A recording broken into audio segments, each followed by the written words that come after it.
Oke, kita ulang sekali lagi ya. Oke, 1, 2, 3. Assalamualaikum warahmatullahi wabarakatuh.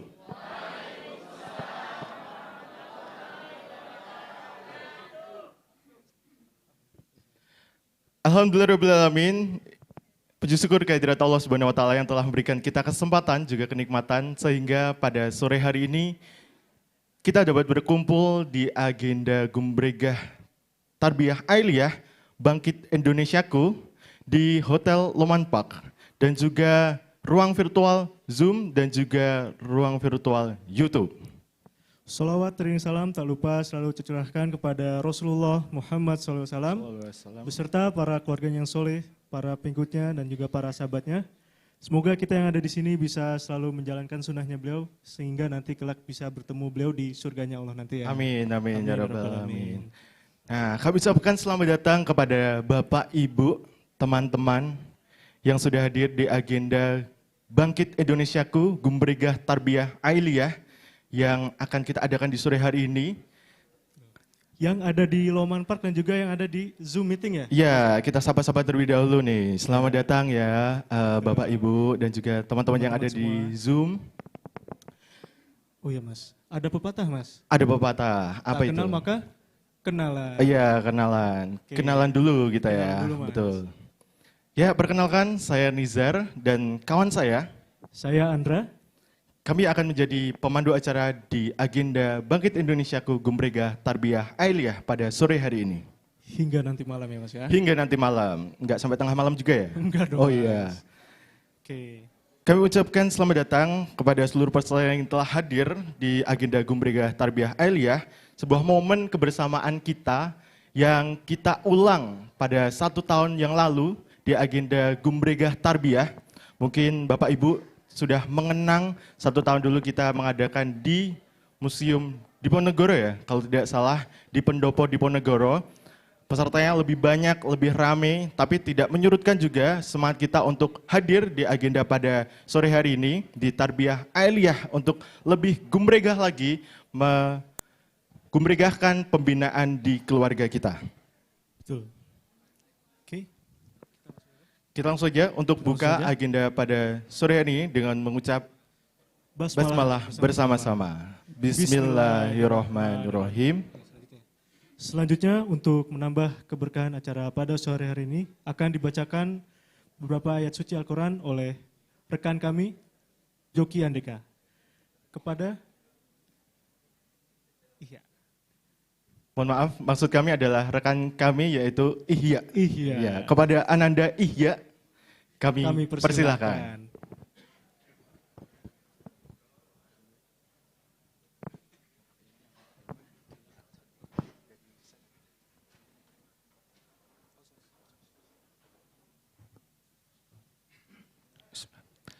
Assalamualaikum warahmatullahi wabarakatuh.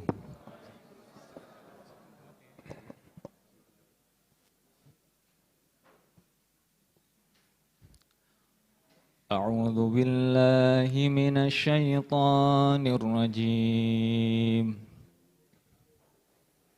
Bismillahirrahmanirrahim.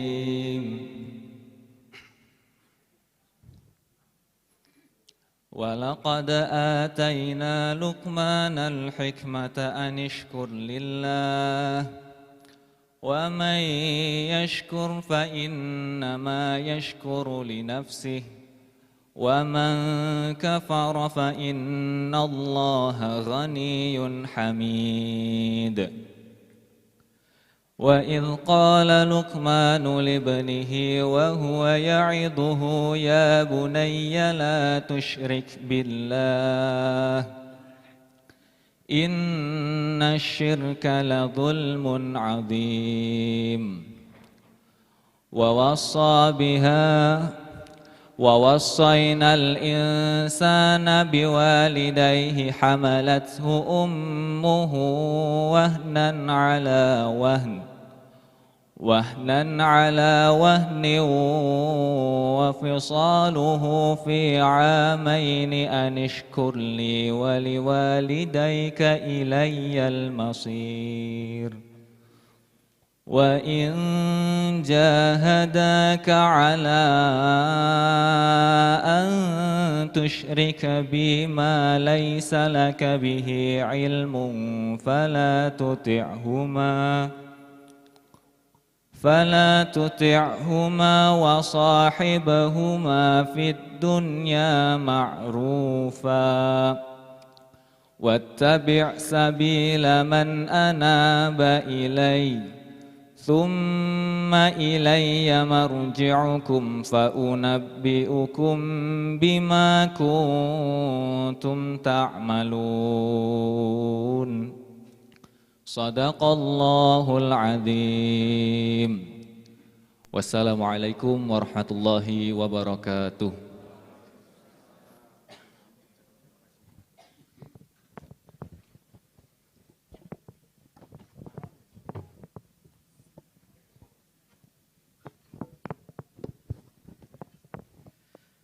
Shadaqallahul azim. Semoga dengan dibacakannya ayat suci Al-Quran dapat menambah keberkahan ya acara pada sore hari ini hingga nanti malam. Dan kami ucapkan terima kasih kepada Iya telah membacakan tilawah ya Mas ya. Betul. Agenda setelah kita buka dengan ayat suci Al-Quran, agenda selanjutnya yaitu apa nih Der? Sambitan. Sambutan dong, bukan sambitan. Ya, kalau sambitan pukul-pukulan nanti ya. Oh ya sambutan nih, ya maaf. Iya sambutan. Ya. Acara selanjutnya adalah sambutan yang akan disampaikan oleh Om Jono. Om Sujono. Ya, selaku perwakilan dari perwakilan dari panitia yang bertugas kepada Om Jono. Kami persilahkan.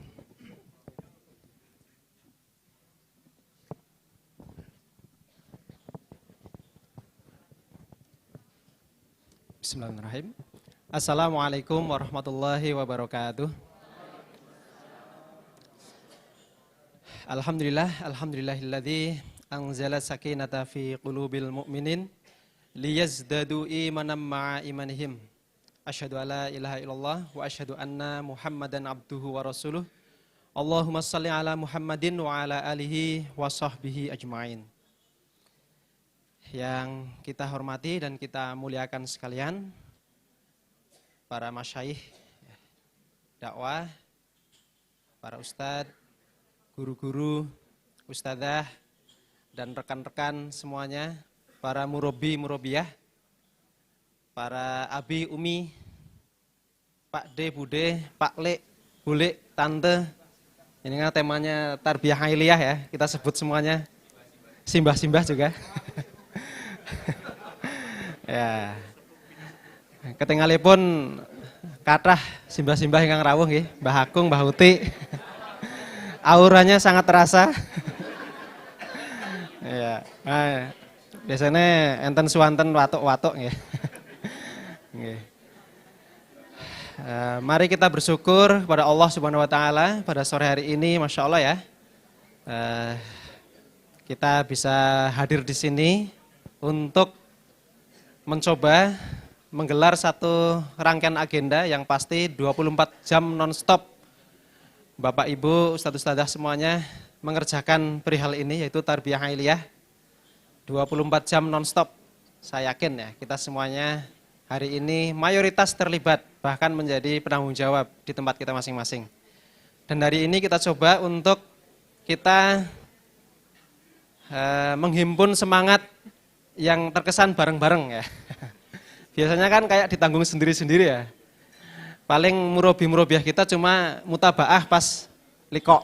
Gimana anak antum, anak penjenengan. Nah, hari ini kita coba sekali-kali coba bikin yang bareng-bareng untuk semakin menguatkan kesadaran kita, terutama kami yang relatif kelihatan masih muda.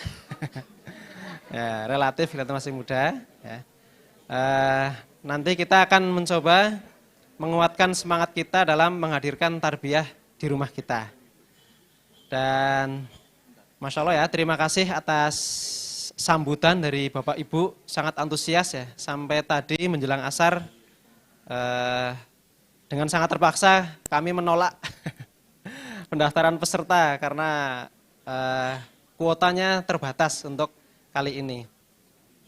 Jadi mohon maaf sangat Bapak Ibu yang mungkin terpaksa menyaksikan secara daring ya melalui Zoom. Kami mohon maaf karena tidak bisa menampung keinginan Bapak Ibu semuanya untuk hadir di ruangan kali ini. Sehingga Bapak Ibu terpaksa hanya bisa hadir secara daring. Berikutnya kami juga sangat mohon maaf ya karena tadi ada sedikit ini ya ujian untuk kita. Ujian untuk kita dan semoga ujian kali ini lebih ringan ketimbang ujian Bapak Ibu mengasuh anak-anak di rumah. Nggih. Jadi kami tadi satu sisi cemas ya, aduh ini simbah-simbah, ibu-ibu, ini kalau nggak sabar nunggu masuk ruangan yang cukup nyaman gimana ini. Tapi saya optimis karena Bapak Ibu sudah sangat teruji kesabarannya mentarbiyah Ananda di rumah masing-masing. Gimana Bang Nggih? Tapi begitupun juga kami tetap minta maaf karena ada sedikit keterlambatan untuk mulai agenda yang sangat kita nantikan pada sore hari ini. Insya Allah nanti kita semuanya akan ya, hadir adik-adik muda yang mereka akan menceritakan seputar pengalaman bertarbiyah. Kami juga akan bareng-bareng ya bersama Bapak Ibu menyimak hasil riset. Ada sekitar 400 lebih koresponden ya yang kita kumpulkan. Nanti akan dipaparkan pada kesempatan kali ini tentang bagaimana mereka bertarbiyah di rumahnya dan di lingkungan terdekatnya. Dan malam hari nanti insya Allah kita akan menyimak nasihat untuk semakin menguatkan kesadaran kita dalam mengambil peran mentarbiyah anak-anak kita di rumah. Bersama Ustadz Aun Rafiq Saleh Tamhid dan juga Ustadz Cahyadita Karyawan dan juga Ustadz Erika. Sudah hadir beliau semuanya di tengah-tengah kita. Baik, sekali lagi kami ucapkan terima kasih atas kebersamaan pada kesempatan kali ini. Dan sekali lagi mohon maaf atas ketidaknyamanan yang dirasakan oleh Bapak Ibu selama pelaksanaan acara ini. Billahi taufiq wal hidayah. Wassalamualaikum warahmatullahi wabarakatuh.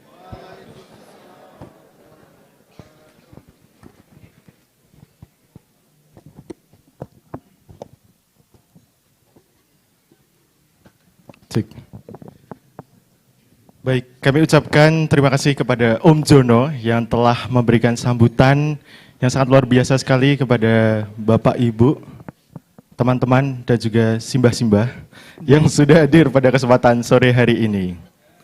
Iya. Sepertinya tidak afdol kalau kita sudah berjumpa tapi tidak sapa-sapa nih, Der. Oke, siap. Betul Boleh sekali. disapa dulu nih, Der, peserta kita pada sore hari ini. Oke, kita coba cek ya. Bapak dua.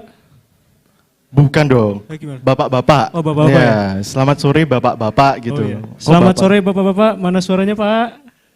Sore. Sore ya, ya. masih mendem ya, masih mendem. Oke, kita sambut yang ibu-ibu. Boleh Mas, boleh ya. Mas. Ya, selamat sore Ibu dua. Bukan gitu Mas, ibu-ibu Mas. Oh iya, ibu-ibu. Ya. Diulangi, Oh Mas. iya, salah. Jangan ibu kuadrat juga ya, Oh, jangan iya, ya. Jangan dong. Oke, ulangi. Selamat sore Ibu-ibu. Sore, oke. Yang belakang nggak mau jawab kayaknya bukan ibu-ibu ini ya. Sapa Apa, aja, Mas? disapa aja. Oh, iya. Disapa aja. Yang di belakang mana suaranya? Oh iya. Wah, itu ada. Ini suaranya. Kecil banget ya ternyata ya. Oke. Ya, Gimana Mas? siapa lagi dong? Siapa lagi? Iya. Yang Simbah Oke. dua belum? Oh iya. Iya. Mbak dua, Mas dua. Oh iya, Bapak Bapak Mas, Mas, iya. terima kasih Bapak. Terima kasih, Pak. Iya, atas sambutannya ya. Oke, tanpa berpanjang-panjang nanti kita sama-sama ya dilanjut di sesi selanjutnya.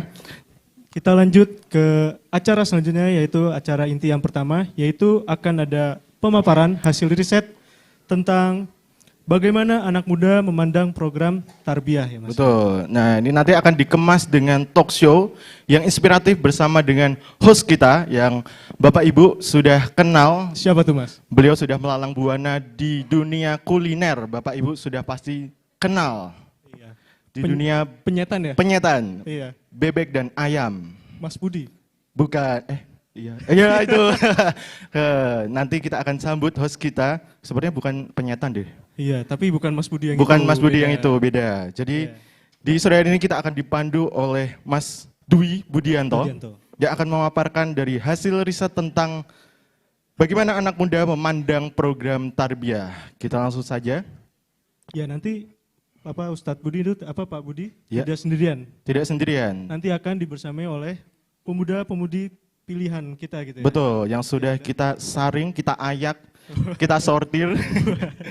Akhirnya muncul nama-nama ini. Yang dirawat seperti Anak sendiri. Iya, emang anak sendiri ya. Iya, emang anak sendiri, Iya. benar. Makanya tema kita di sore hari ini adalah tarbiyah ailiyah. Bagaimana mentarbiyah keluarga kita. Ada siapa aja? Perlu disebutin nggak ini? Nanti saja. Nanti saja. Iya. Baiklah, kita langsung aja untuk memanggil Menyambut. host kita pada sore hari ini Iya. kepada Mas Mas Dwi Budianto, kami kami persilahkan. Boleh Beri tepuk tangan yang tangannya meriah, yang meriah. Bapak Ibu. Terima kasih Nizar, Arindra. Kowe kurang ajar ngebut aku, Mas. Baik, Ibu dan Bapak sekalian, bismillahirrahmanirrahim. Assalamualaikum warahmatullahi wabarakatuh. Sore hari ini kita akan berbincang dengan adik-adik kita yang muda. Jadi memang skenarionya kalau biasanya anak-anak muda itu disuruh dengarkan orang tua bicara. Nah, sore hari ini kita balik yang tua, Bu Emil, mendengarkan yang muda-muda, gitu. Jadi mendengarkan yang muda-muda, termasuk Pak Cah di belakang kita suruh untuk dengarkan Diva. Nah, kita panggilkan teman-teman muda kita, nanti kita akan sekali lagi menyimak seluruh kegundahan mereka, pikiran-pikiran mereka, dan obsesi-obsesi mereka ya. Diva, Hilmi, Aida, terus apa meneh? Jida. Masuk. Ini, nah selain 1, 2, 3, 4, 5, ini Jida yang tadi mengusulkan dia mau pakai batik biar ketok mateng dan dewasa. Oh, kursinya kurang. Oh ya, kursinya orang tua. Kursinya orang tua. Orang tua harus memberikan kursinya pada yang muda.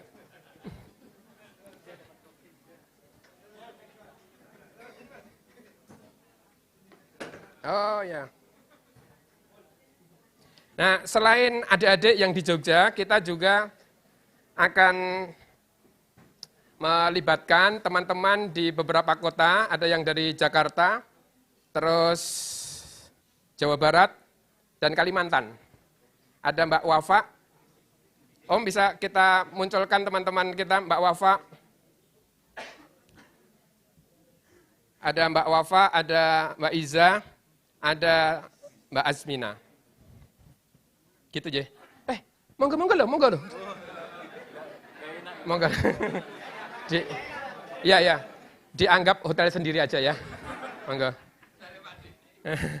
Hotelnya Pak D. Jadi, oke. Assalamualaikum Wafa, Iza, dan Azmina. Suaranya bisa terdengarkah? Terdengar. Suara kalian coba biar ini ada Ustadz di sini, ada Ustadz Solehin Abu Izzuddin yang selama ini banyak bicara, sekarang jadi pendengar. Cek, Assalamualaikum. Waalaikumsalam. Oke. Lalu ada Iza. Ya, Assalamualaikum, Ustaz. Oke. Satu lagi Mbak Azmina. Assalamualaikum, Ustaz. Ya, waalaikumsalam warahmatullahi wabarakatuh. Baik, jadi Ibu dan sekalian nanti kita akan dengarkan perspektif teman-teman yang muda itu, tetapi sebenarnya spirit acara kita dari sore hari ini sampai malam, kita seringkali punya kegundahan dan keresahan untuk berbicara tentang adik-adik kita yang muda-muda. Terus di setiap obrolan-obrolan, di banyak forum, di kelas-kelas kita, di rumah-rumah kita, di kafe-kafe kita seringkali berbicara tentang perkara masalah-masalah anak-anak kita. Jadi kita bicara tentang masalah-masalah anak-anak kita, lalu hari ini kenapa kalau kita bicara masalah, kita akan ketemu dengan masalah. Lalu spiritnya kita balik, kenapa kita tidak bicara hal-hal positif dari anak-anak kita. Jadi hal-hal yang positif dari anak-anak kita. Anak-anak kita tidak ikut tarbiyah, itu yang kita bicarakan. Padahal ada sekian anak-anak kita yang mereka itu komitmen betul untuk mengikuti kelas-kelas pembinaan dan beberapa di antaranya kami hadirkan. Yang kami hadirkan di sini bukan mereka yang sempurna dan baik ya. Tapi mereka yang berusaha untuk berproses dan bertumbuh. Jadi nanti kita akan dengarkan dan kira-kira itu Ibu dan sekalian yang akan kita bicarakan. Spiritnya lagi-lagi adalah spirit untuk bicara hal-hal yang positif. Kalau ada sekian adik-adik kita yang mereka tetap komitmen untuk mengikuti kelas-kelas pembinaan, sesungguhnya daya dorongnya apa? Kalau kita bicara hal positif, kekuatan, maka kita akan ketemu dengan kekuatan. Nah, makanya beberapa pekan yang lalu, kami dan teman-teman melakukan riset, kira-kira apa yang difikirkan oleh anak-anak muda terkait dengan tarbiyah. Baik, sebelum kita berbincang dan saya menyampaikan hasil riset, mungkin nanti saya agak padatkan, kita kenalan dulu dengan adik-adik kita gitu. Kita mulai dari Wafa. Mbak Wafa, Assalamualaikum. Waalaikumsalam Ustaz. Oke, kita kenalan dulu ya ke Ibu dan Bapak serta teman-teman yang hadir di ballroom Hotel Loman ini. Yuk, monggo. Bismillahirrahmanirrahim. Assalamualaikum warahmatullahi wabarakatuh. Waalaikumsalam warahmatullahi wabarakatuh. Izin Bapak Ibu, perkenalannya singkat. Nama saya Wafa. Wafa doang sebenarnya. Jadi kalau Rudas itu sebenarnya nama bikinan Umi aja sih, sebenarnya nggak tahu kan sekarang ada sosmed. Jadi gabungan nama Abi sama Umi itu Rudi dan Azrina. Jadi kalau nama sebenarnya nama asli mah cuma Wafa doang, Wafa Fakot gitu. Asalnya dari Banjarmasin, Kalimantan Selatan. Kalau misalnya usia tarbiyah mungkin ya, dimulainya itu sekitar, kalau SMP masuk Husnul Khotimah, mungkin 16 tahun yang lalu. Mungkin segitu aja Ustadz perkenalan singkatnya. Oke, baik, makasih Wafa. Nanti ada cerita-cerita yang keren dari Wafa nih, nanti aja. Terus berikutnya Iza. Ya, baik, izin memperkenalkan diri Ibu Bapak semuanya, Ustazah. Nama saya Nur Iza Muslimah, biasa dipanggil Iza, asalnya dari Bogor. Saat ini kuliah di IPB University, kebetulan tingkat akhir. Likonya kalau ditanya dari kapan, pertama kali banget waktu itu dari kelas 4 SD. Dan memang kebetulan background pendidikannya SD, SMP, SMA bisa dibilang di IT semua. Oke, Masya Allah. Bu Elmil kelas SD, 4 SD apa? Baik, makasih Iza, Taiza. Nanti kita akan dengarkan cerita-ceritanya. Berikutnya, Kak Azmina. Ya, bismillah. Izin perkenalan. Assalamualaikum warahmatullahi wabarakatuh. Nama aku Azmina Zabaisma, biasa dipanggil Azmina ya.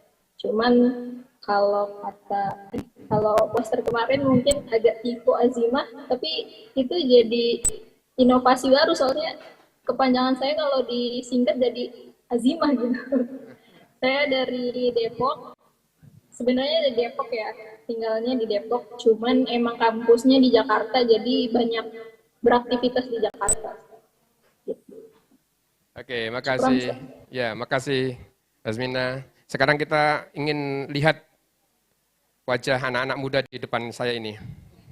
Dari mulai Hilmi. Ambil satu, Mi.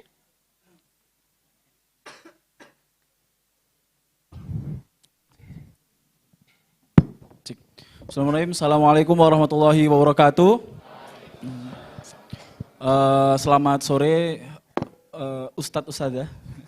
Perkenalkan, nama saya Hilmi Asidiki, biasa dipanggil Hilmi. Jadi kalau semua teman-teman yang di Zoom menyampaikan sejak kapan liko gitu ya. Kalau bercandaan di kita teman-teman muda itu kita liko sejak dalam kandungan. Liko sejak dalam kandungan. Kita liko sejak dalam kandungan. Atau bahkan kalau semua ditarik lagi, kita liko sejak di alam ruh. Karena arruhu junudum mujanadah. Kita ini ruh-ruh yang sudah dikumpulkan. Jadi mungkin di alam ruh kita udah liko duluan. Mungkin seperti itu. Asli dari Solo. Asli dari Solo. Ada yang dari Solo? Bapak Ibu? Oh enggak ada. Oh ada di belakang. Ada. Wah, orang tuanya. Padahal mau salah cerita saja no. Jadi tadi di belakang itu kita ada di briefing, Sada. Nanti perkenalannya gimana ya? Nyebut nama orang tua enggak ya? Enggak usah. Jangan bawa nama orang tua. Nah, karena saya adalah orang yang menyepakati kesepakatan forum gitu ya. Jadi saya enggak akan menyebutkan nama orang tua saya siapa. Seperti itu, Oke. Oke, beliau ketua BEM UNS Nasional, Ustaz. Dan Nasional, BEM SI. Dan ketua BEM SI seluruh nasional. Indonesia. Sampai sekarang? Oh, sampai sekarang. 2 periode. Iya. 3 periode. Hilmi ini teman ngopinya Pak Sol. Gitu. Oke, lanjut Ghazi. Oke, bismillah. Assalamualaikum warahmatullahi wabarakatuh. Mohon izin perkenalan, Sada. Nama saya Muhammad Gozil Faiz. Ikut kesepakatan dengan Hilmi tadi, saya di belakang mau kayak bin gitu kan, cuma nggak jadi. Karena kami juga ingin hadir atas nama diri kami sendiri, Ustaz. Bukan dengan ambil. Tadi ya umur tarbiyah, terus kalau kata Mas Hilmi udah dari alam roh ya. Berarti saya dari alam roh hingga hari ini tidak pernah absen, tidak pernah absen liko. Ya nanti ada ceritanya, Insya Allah. Ibu dan Bapak ada yang tidak pernah absen liko. Oh, saya kalah. Soalnya pelek kayak anak kader ya kan. Keren loh. Aku wae sok bolos ya. Sok. Oke, Diva. Baik, bismillah. Assalamualaikum warahmatullahi wabarakatuh. Saya grogi. Ya, perkenalkan nama saya Dihya Khalifa. Bisa dipanggil Diva. Kalau yang grogi tadi bukan nama tapi perasaan. Sampai sekarang masih grogi, mohon maaf. Saya kalau membahas kayak yang tadi liko dari kapan, kalau pastinya nggak inget ya, soalnya waktu di janin tuh belum sadar. Jadi udah lama tapi ya begitu. Terus FYI, saya nggak liko. Dulu. Diva pernah off tidak liko. Nanti alasannya seperti apa kita bicarakan. Kenapa beliau bisa balik lagi kita bicarakan. Gitu ya. Yang jelas orang mergo bapak nih. Oke, Cida. Oke, bismillah. Assalamualaikum warahmatullahi wabarakatuh. Mohon izin ini bapak-bapak ibu-ibu atau Romo ini? Romo ya, Kiai ya. Mohon izin perkenalkan nama saya Cida Robani Alaska. Saya bisa dipanggil Cida. Kalau teman-teman tadi bilang sering pada liko, saya pernah berhenti liko. Berapa tahun ya? 2 tahunan mungkin ya liko. Mungkin nanti bisa dibahas. Terima kasih, mungkin satu ibu sih. Oke, Aida. Cek, oke. Bismillahirrahmanirrahim. Assalamualaikum warahmatullahi wabarakatuh. Mohon izin memperkenalkan diri ayah bunda. Karena kalau di sekolah saya kebetulan saat ini di SMP ITB Abu Bakar Miliran gitu. Biasanya kalau ketemu wali murid manggilnya ayah bunda gitu. Dan wajah mereka wajah-wajah wali murid. Bukan cuma wali murid tapi guru-guru saya juga. Jadi di sini juga grogi banget di sini. Perkenalkan nama saya Aida Fitria, biasa dipanggil Aida gitu. Kalau tadi yang di sini kayaknya pada rebutan punchline gitu.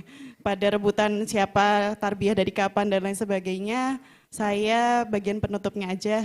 Saya alhamdulillah masih bertahan meskipun memang tidak sesempurna teman-teman yang lain, jadi memang telat, terlambat dan lain sebagainya memang pernah dirasakan, tetapi alhamdulillah masih merasakan nikmatnya tarbiyah sampai saat ini. Terima kasih. Oke, baik. Aplaus buat teman-teman semuanya. Baik. Ibu dan sekalian, saya ingin sampaikan poin-poin penting dari hasil riset kita. Ini suara dari anak-anak muda kita, adik-adik kita, kurang lebih ngebut beberapa waktu yang lalu. Mungkin para pengisi dan respondennya ada di sini. Nggak tahu apakah di antara responden ada yang diisikan oleh Bapak Ibune gitu. Tetapi kami melakukan riset dengan tim. Ini ada Diva, Dia yang menggawangi tim ini, mengkoordinasikan ada Dr. Umatul Khairiyah, PhD. Ampuh toh, cah cilik, nganu bawahannya oke banget gitu. Dr. Umatul Khairiyah, ada Uni Ambarwati, PhD. Lalu ada Dr. Titis Nurmasito, ada saya, ada Om Jono, dan beberapa yang lainnya. Ini riset yang kami lakukan, dan dari riset ini, next kita lihat, ini respondennya, jumlah respondennya, kami mengambil dan kita menemukan sampai 316 responden. Ada pengecualian data yang kemudian kami eksklusi, yaitu ya ono sing ngisi pernah mengikuti forum pembinaan rutin, namun sekarang tidak. Itu kurang lebih ada 35 responden, dan itu kita eksklusi. Lalu usia lebih dari 34 tahun ada 14 orang, termasuk bojone Om Jono ngisi. Mergo dhek anak kader. Nah, sehingga total yang kami analisis ada 267 responden. Next. Oke, next saja. Ini nggak terlalu penting bagi ibu dan bapak ya. Yang penting hasilnya apa gitu. Sebagian besar, tapi sebenarnya hampir sama antara laki-laki dan perempuan dari adik-adik kita yang ngisi dan terlibat di dalam riset ini. Next. Lalu yang berikutnya dari rentang usia, sebagian besar kita lihat mereka adalah rentang antara 18 sampai 24 tahun. Jadi di rentang 18 sampai 24 tahun. Next, nanti kita bisa melihat karakter mereka itu seperti apa gitu. Sebagian besar, 93% diantaranya lahir dari keluarga dakwah dan tarbiyah. Hanya 7% yang tidak. Lalu berikutnya, mereka adalah jebolan-jebolan sekolah kita, 93%, 7% diantaranya mereka tidak mengenyam sekolah IT. Lalu yang berikutnya, kehadiran di forum pembinaan, selalu hadir, 34%, termasuk tadi nggih, si Gozi, termasuk Gozi, selalu hadir. Sering hadir 52%, kadang-kadang hadir, nah termasuk yang ada di sini, itu 13%. Next. Oke, ibu dan bapak sekalian, kita melihat beberapa hal. Rupa-rupanya daya dorong terbesar anak-anak kita itu adalah keinginan sendiri untuk ikut program-program pembinaan. Jadi keinginan sendiri untuk menjadi pribadi yang lebih baik, coba bayangkan gitu. Itu ada 94% gitu. Itu mereka menyatakan, saya pengen itu karena itu dorongan diri saya. Jadi dorongan diri saya. Lalu paksaan orang tua itu hanya berapa persen ini kok? 11%. Nah termasuk yang di pojok itu adalah korban paksaan gitu. Niku program, tapi ya hasilnya yang ngaten niku gitu. Nah sekian persennya. Nah nanti kita akan lihat ada anak yang dipaksa, tetapi mereka tetap komitmen. Itu kenapa gitu? Jadi kita kan selama ini mendiskreditkan, dipaksa mesti hasilnya orang apik gitu. Tetapi nanti ada situasi-situasi ketika anak-anak dipaksa, ternyata mereka tetap komitmen. Lalu yang berikutnya, butuh untuk penjagaan diri, itu kesadaran mereka sendiri, kurang lebih ada, pinten persen itu, 83%, dan seterusnya. Baik, next. Nah kita menemukan situasi begini, ibu dan bapak sekalian. Oke, next. Jadi apa sumber motivasi terbesar mereka? Jadi penanaman nilai dari keluarga saat usia dini, 85% mendapatkan penguatan dari keluarga berupa penanaman nilai mengenai pentingnya pembinaan. Kita akan dengar cerita Wafa dulu ya. Cerita Wafa, kenapa dia sampai hari ini memiliki pengalaman untuk tarbiyah. Peran dari orang tua itu seperti apa? Kedua orang tua beliau sudah meninggal, kita doakan untuk keduanya. Nah Mbak Wafa akan cerita kenapa dia punya komitmen untuk menjaga. Nanti biar ditambahi oleh adik-adik teman-teman yang lain. Wafa terkoneksi? Siap, Ustaz. Oke. Terkoneksi. Langsung aja ya Pak ya. Iya. Kamu nambahi itu tadi hasil riset kita menemukan penanaman nilai kesadaran untuk tarbiyah itu berasal dari orang tua kan salah satunya. Kamu punya Betul. pengalaman khusus tentang itu? Iya, izin Bapak Ibu, Ustadz Ustazah, kalau cerita dari Wafa, pengalaman Wafa itu terjun ke tarbiyah kan awalnya karena sekolah dulu, Husnul Khotimah. Kebiasaannya dari situ. Tapi tantangannya di saat keluar dari Husnul, mutasi itu. Nah, di sini peran orang tua, Umi ya terutama, terus memonitor, terus menjaga aktivitas Riko Wafa gitu. Jadi dulu Wafa tuh ikut basket, paduan suara, ikut OSIS, tapi harus ikut Riko gitu. Jadi boleh ikut apapun, boleh jadi apapun, tapi harus Riko. Jadi kan kesannya POV dari Wafa itu tuh paksaan gitu. Capek sekolah, capek beraktivitas yang lain, tapi tetap harus Riko itu kayak sesuatu, ngapain sih gitu setiap pekan, harus hadir gitu. Sedangkan di rumah kita punya 2 murabbi gitu.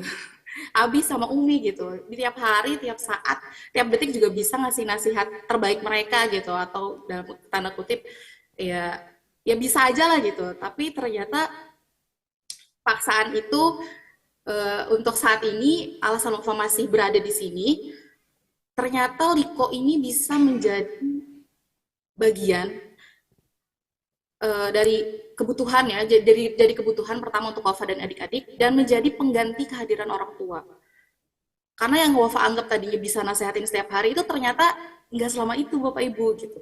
Ternyata tarbiyah ini usianya lebih panjang daripada usia orang tua Wafa sendiri. Gitu Ustaz. Jadi kalau paksaan tuh mungkin Umi ya, mungkin POV Umi kalau masih ada, Umi sebenarnya nggak mau maksa gitu. Cuman mau Wafa berada tetap terjaga di lingkungan ini, di lingkaran ini gitu.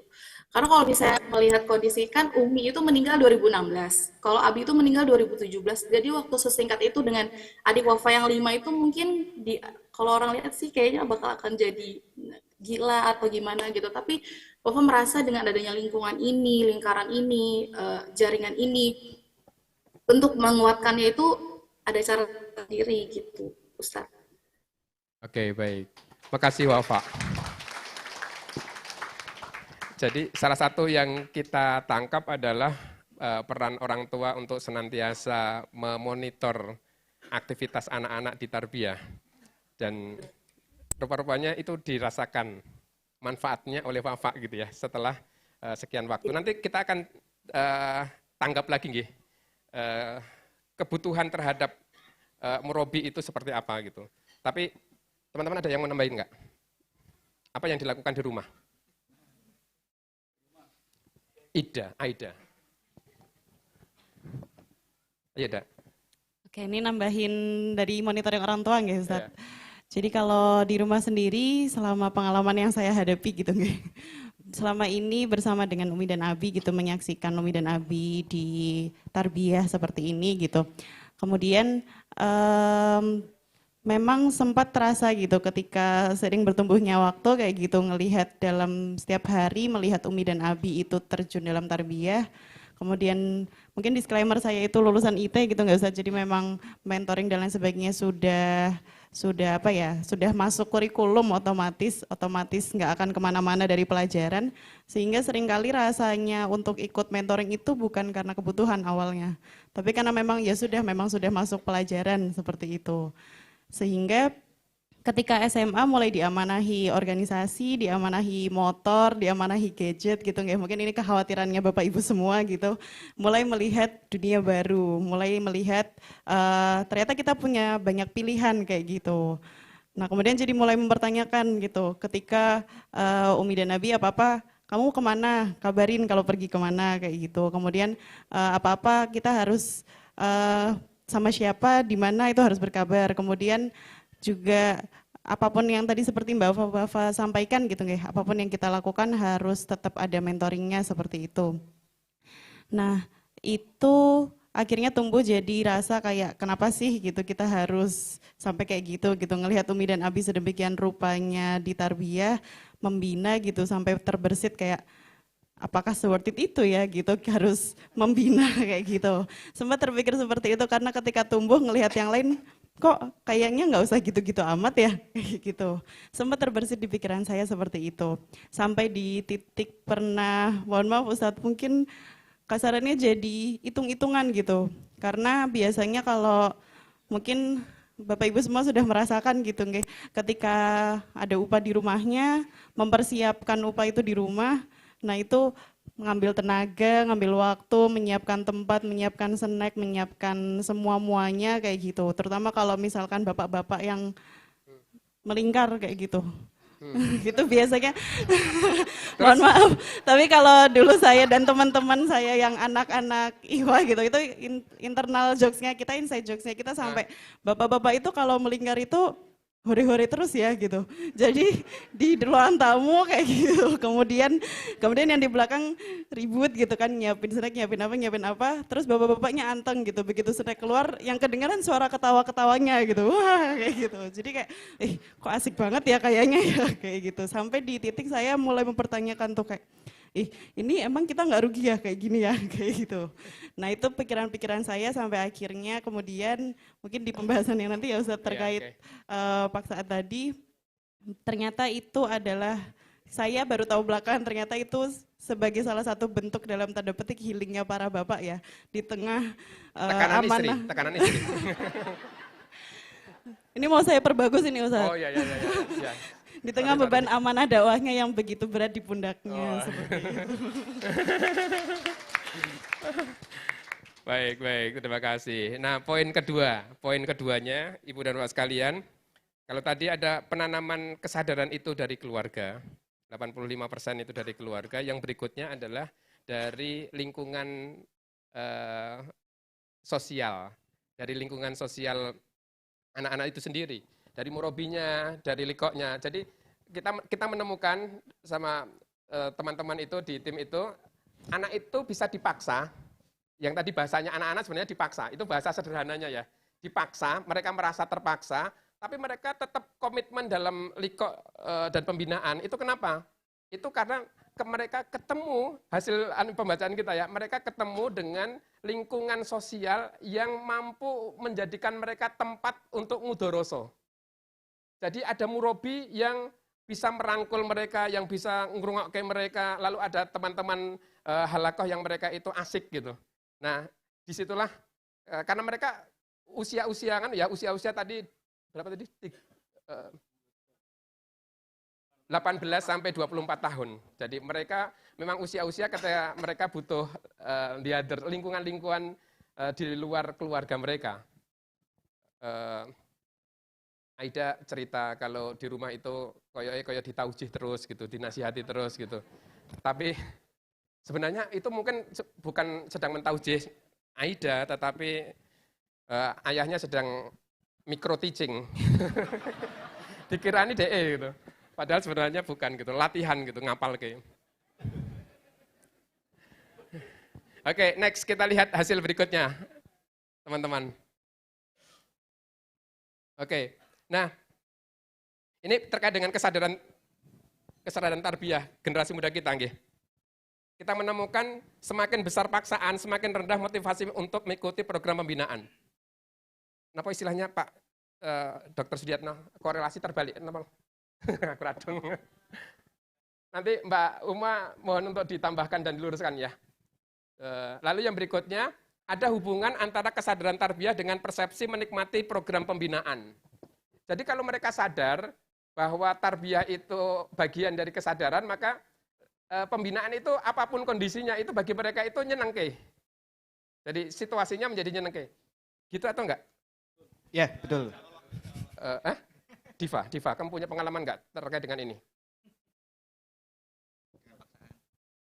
Kamu yang kedua, kesadaran tarbiyah, lalu kita bisa menikmati. Ghozi, ini sebenarnya pengalamannya Ghozi. Ghozi itu situasi yang enggak menyenangkan, dia anggap menyenangkan gitu. Iya bisa jadi tuh. Nah, ya. Nggih, kesadaran. Ya, kalau saya memang enggak pernah dipaksa gitu sama Umi Ayah. Nah, kenapa Umi Ayah? Karena dulu saya manggilnya Umi Abi. Adik pertama lahir itu manggil Umi Ayah. Nah, saya ikut Ayah. Jadi Umi Ayah itu enggak pernah maksa, Zat. Nggak pernah maksa ikut liko, nggak pernah maksa ikut tarbiyah. Cuma kan setiap hari saya ngelihat Umi Abi itu kemana pengajian. Sampai satu ketika di SD saya di sekolah alam, Ustaz Sada, saya di sekolah alam ditanya itu, profesi Bapak profesi Ibu. Oh, apa ya? Ustadz kali ya? Saya isi Ustadz. Pas pulang saya tanya, ayah tuh sebenarnya profesinya apa gitu. Oh saya, ayah tuh politikus Mas. Terus pas ngeliat kegiatan ayah, wah emang politisi kerjanya gini ya. Politisi ternyata kerjanya ngaji sekarang. Nah, Ada dibuka, ngerti ta. Digoleki. Tanpa nama. Nggih, dari sana kemudian penasaran aja gitu nggih. Karena penasaran saya cari sendiri gitu nggih. Saya cari sendiri, alhamdulillah bertemu dengan kalau yang disebut proses tarbiyah masuk dalam forumnya gitu ya. Di forum pertama itu kelas 5, kelas 6. Saya masih ingat murabi pertama itu ketika itu hanya membawa sebuah kotak kotak korek kecil, nggak ada rokoknya nggih, ngapunten, afwan. Korek kecil pakai 3, kemudian dijadikan itu sebagai games. Ini diibaratkan serigala, ini diibaratkan domba, yang ini rumah kayak gitu. Nah, saya lupa gamesnya kayak apa, mungkin Mas Taki lebih paham. Nah, dari situ saya ngelihat, oh ternyata Umi Abi itu kayak gini. Maksudnya setiap pengajian itu seru, asik. Nah, lambat laun ketika besar gitu ya, oh ternyata saya dapat kaidah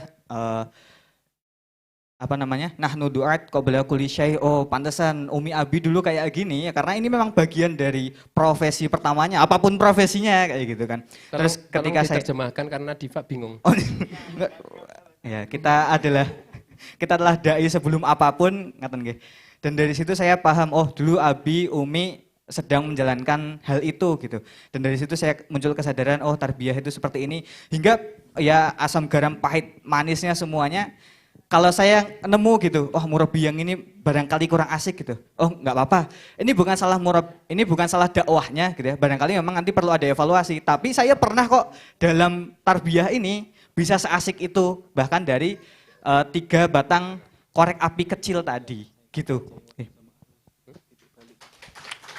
Mas Hida. Oke. Sekarang aja tambahin. Mas Hilmi. Tes Hilmi. Cek, oke. Baik, saya izin menambahkan Bapak Ibu sekalian, kalau semua tentang tarbiyah, alasan kenapa masih bertahan itu sebenarnya kalau saya orang tua, rasa-rasanya semua orang tua pasti mengingatkan ya anaknya untuk liko gitu. Bahkan saya itu dulu waktu kuliah, meskipun jarak rumah saya dekat dari kampus itu, tapi saya tetap ngekos karena ada beasiswa. Dan saya itu pasti tanyain gitu, minggu ini liko nggak hil gitu. Minggu ini ada halakoh nggak, jangan lupa datang halakoh dan lain sebagainya. Tapi ada satu titik balik yang menurut saya itu akhirnya kenapa jatuh cinta gitu ya. Jatuh cinta dengan dakwah ini gitu. Yang pertama itu ada satu kejadian gini, Bapak, Ibu-ibu. Jadi waktu itu saya tuh sempat sakit hati sama syuro. Dibebankan hasil syuro ini. Saya sakit sama hasil syuro. Mungkin Bapak Ibu-ibu yang politisi mungkin lebih pernah merasakan gitu. Jadi waktu itu saya tuh sedang berambisi dengan satu posisi gitu ya. Berambisi dengan satu posisinya cetek sih, kayak ketua panitia doang gitu ya. Tapi saya tuh delalah ketika saya bersungguh-sungguh ke sana, saya siapin bahan presentasi dan lain sebagainya, tiba-tiba saya dengar gitu. Ini hasil syuroknya bukan Hilmi gitu, tapi si A, si Fulan gitu. Itu saya sakit hati betul gitu. Ini kok yang dipilih malah orang kayak gini, bukan saya gitu. Saat itu saya seperti itu. Kebetulan di masa-masa fase-fase sakit hati saya terhadap syuro itu, saya itu lagi daftar daurah, Bapak Ibu-ibu. Daurah kami, DM1 waktu itu. Jadi kebetulan lagi daftar DM1, dapat penugasan baca buku MJM, Menuju Jamaatul Muslimin. Karyanya Syekh Husain bin Muhammad bin Ali Jabir. Kebetulan dapat penugasan buku itu. Nah itu tuh buku yang jadi saya titik balik itu menurut saya buku beliau. Ya mungkin karena memang bukunya sangat bagus ya. Saya awalnya itu disuruh baca salah satu bab doang gitu. Tapi karena saking serunya, itu saya baca semuanya gitu.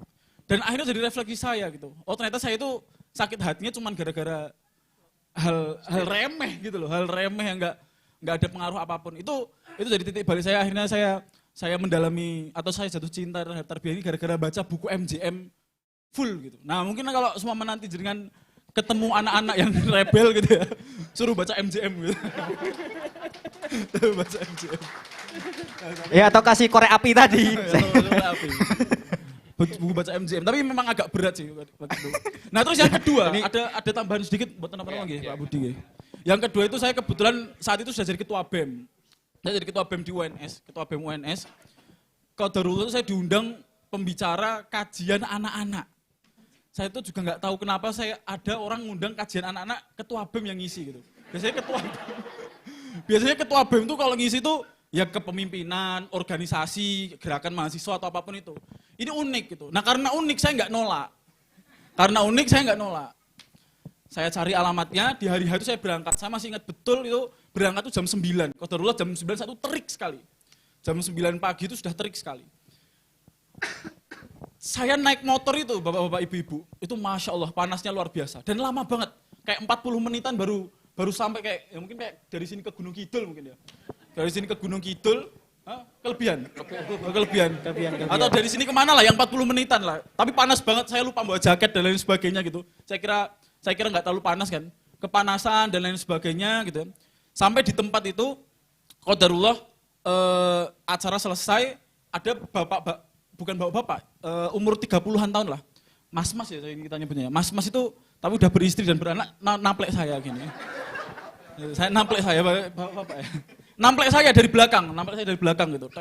Mas Hilmi gitu. Oh, nggih Mas gitu. Nggih Pak. Mas Hilmi niki putranya Pak ini ya gitu. Tetap sepakat ya. Tetap konsisten. Konsisten. Mas Hilmi ini putranya Pak Fulan ya. Pak Fulan ya gitu. Iya Mas gitu. Oh ya. Dulu itu abimu itu ngisi likoan sampai sini loh Mas gitu. Setiap malam gitu, setiap minggu gitu. Saya tuh pulang itu Pak. Panas, terik gitu. Di dalam pikiran saya itu lagu Sang Murabi gitu. Ribuan ke kota pagi. Siap. Itu terus saya jujur aja. Saya waktu jalan pulang itu saya nangis. Saya nangis karena ternyata abi saya itu buat nyebarin dakwah tarbiyah ini sampai jauh sekali gitu. Mungkin ada yang lebih jauh lagi gitu. Tapi itu sedikit cerita yang pengalaman saya. Oke. Baik. Makasih teman-teman semuanya. Solo. Ada yang penasaran, ibu-ibu penasaran. Solo Raya Bu, jadi bukan Solo Raya. Nah, nanti semakin susahnya sih. Pak Solin jangan dibocorin ya Pak ya. Pak Solin tahu soalnya Mas Budi. Mas saya tadi sedang ngomong. Baik, kita lanjutkan Ibu dan Bapak sekalian. Terkait dengan aspek dukungan terhadap pembinaan rutin. Jadi apa yang menjadi pendukung pembinaan rutin itu? Satu, intensitas ngobrol dengan keluarga. Jadi intensitas ngobrol dengan keluarga tentang aktivitas tarbiyah. Itu angkanya tinggi. Meskipun kita juga ngerti kalau di sana ada berapa itu 33% yang tidak memiliki tradisi untuk ngobrol dan berbincang dengan orang tua. Tapi nanti kita lihat, meskipun nggak ngobrol, nanti dukungan terhadap dari orang tua terhadap aktivitasnya tinggi. Neng ora tahu ngobrol gitu. Ya, itu nanti ada ceritanya itu, ada ceritanya. Karena orang tuanya sibuk toh, jadi anggota dewan gitu, terus nanti ada ceritanya itu. Yang berikutnya, ini kan dukungan orang tua dalam program pembinaan tinggi banget. Tapi mereka tidak suka ngobrol. Artinya nanti berarti hal sisi positifnya, potensi dan peluang untuk meningkatkan obrolan di rumah terkait dengan pembinaan, itu penting untuk jadikan agenda kita bersama. Lalu yang berikutnya, dukungan sekolah, dukungan dari teman orang tua. Jadi maksud kita itu dengan pertanyaan dukungan dari teman orang tua itu, kita kan seringkali bikin upah bareng, kelas bareng gitu. Anaknya sing gawe wedang ki ora tak dikenal gitu. Jadi Aida itu jadi akhirnya ngodang ngono ki wis ngeki apa iki gen rada ora betah. Jadi maksudnya kadang-kala kita terjebak pada formalitas lalu kita tidak menjadi teman yang akrab bagi anak-anak teman-teman kita. Nah, tapi ternyata untuk kita anak-anak itu memberikan jawaban yang menarik. Di sini kurang lebih ada 84% punya kedekatan, ibu dan bapak punya kedekatan dengan anak-anak teman-teman kita itu, dan itu luar biasa. Lalu pengenalan dakwah dan tarbiyah sejak kecil dari orang tua. Nah ini poin terkait dengan dukungan keluarga. Kita akan dengarkan dari Iza. Iza punya pengalaman bagaimana dia punya kekuatan untuk tetap bertahan di dalam tarbiyah itu karena support dan dukungan dari orang tua. Nah support dan dukungannya seperti apa? Ini bukan untuk digeneralisasi nggih. Nanti bentuknya bisa macam-macam untuk masing-masing keluarga, tapi kita melihat pada point of view-nya, bagaimana peran keluarga dalam penguatan tarbiyah anak-anak kita. Iza, masih connect? Iya, Oke. Kita berbagi cerita ya dengan teman-teman ibu dan bapak sekalian. Oke, siap. Mungkin dari kakak-kakak yang tadi ada yang dipaksa, ada juga yang enggak gitu ya. Kalau Iza sih merasanya termasuk yang tidak terlalu dipaksa, tapi lebih ke dibiasakan gitu. Makanya tadi kenapa dari kelas 4 gitu ya, kayaknya masih kecil banget pada saat itu gitu. Tapi memang dibiasakan gitu. Jadi istilahnya itu diberitahu urgensinya itu tidak by lisan ya, tapi lebih ke penanaman why-nya itu kenapa sih gitu. Jadi memang dari awal juga udah dikenalin gitu, apa sih kita itu kayak gimana, kemudian bedanya dengan yang lain itu apa, itu juga pelan-pelan itu pasti selalu diceritakan gitu ya di rumah. Suka cerita-cerita juga kayak gimana dulu ibu sama bapak pada saat dulu gitu ya, waktu mungkin tidak semudah saat ini, yang perjuangannya sama juga kayak tadi yang udah kakak sampaikan gitu ya, yang perjuangannya kalau dipikir-pikir kayak lebih berat gitu. Jadi lebih mengingat kembali kita yang sudah di zaman yang lebih mudah, kalau misalnya dulu aja susah itu masih dikerjakan, apalagi yang sekarang yang bisa dibilang mungkin lebih mudah gitu ya, tapi sebenarnya tidak semudah itu juga gitu ya. Jadi kenapa tidak untuk dilanjutkan seperti itu. Oke, Iza, gimana cara ayah dan ibu kamu menanamkan itu? Ngobrolnya kayak apa sih sehingga kamu merasa nyaman? Karena kan ya kita sebagai orang tua seringkali sudah merasa sudah takjak ngobrol kok malah wongnya bengok gitu. Oke.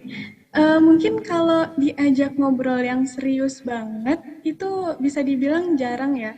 Jadi lebih ke digali juga, misalnya potensi Iza tuh apa sih, dan itu potensi anak-anak tuh selalu dikaitkan dengan urgensi tarbiyah gitu.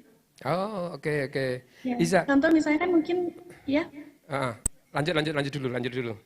Oke, jadi mungkin tiap anak kan punya potensi yang beda-beda ya. Ada yang misalnya suka desain, ada yang suka public speaking, ada yang suka entrepreneur dan lain sebagainya gitu. Nah, jadi kalau Iza kebetulan misalnya lagi suka di entrepreneurship gitu, nah itu didukung gitu ya. Jadi potensi anak itu memang didukung dan tidak lupa dikaitkan dengan tarbiyah seperti itu. Oke, Jadi contohnya apa Iza yang kamu dilibatkan, didukung dan disupport untuk itu, yang menjadi aktivitas kamu? Oke. Kalau yang menjadi aktivitas Iza sekarang, itu kebetulan sekarang Iza lagi bangun usaha juga, udah 4 tahun terakhir, waktu itu mulainya sekitar akhir kelas 12 ya, SMA. Jadi memang dari kecil tuh udah dibiasakan gitu ya, dibiasakan jualan.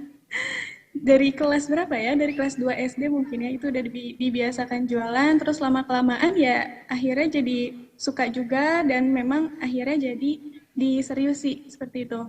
Jadi dari situ dikaitkan gitu ya dengan tarbiyah, kayak misalnya akhirnya kalau sekarang Iza kebetulan di bidang fashion gitu ya.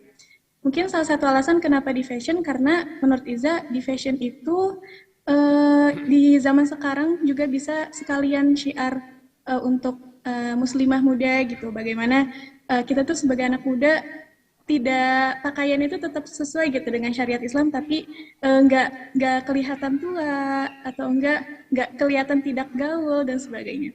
Oke, terima kasih. Jadi point of view-nya ibu dan bapak sekalian diajak ngobrol, lalu potensi dipetakan tetapi senantiasa dihubungkan dan dikaitkan dengan kontribusi dalam dakwah dan tarbiyah. Nah, makasih ya Iza ya.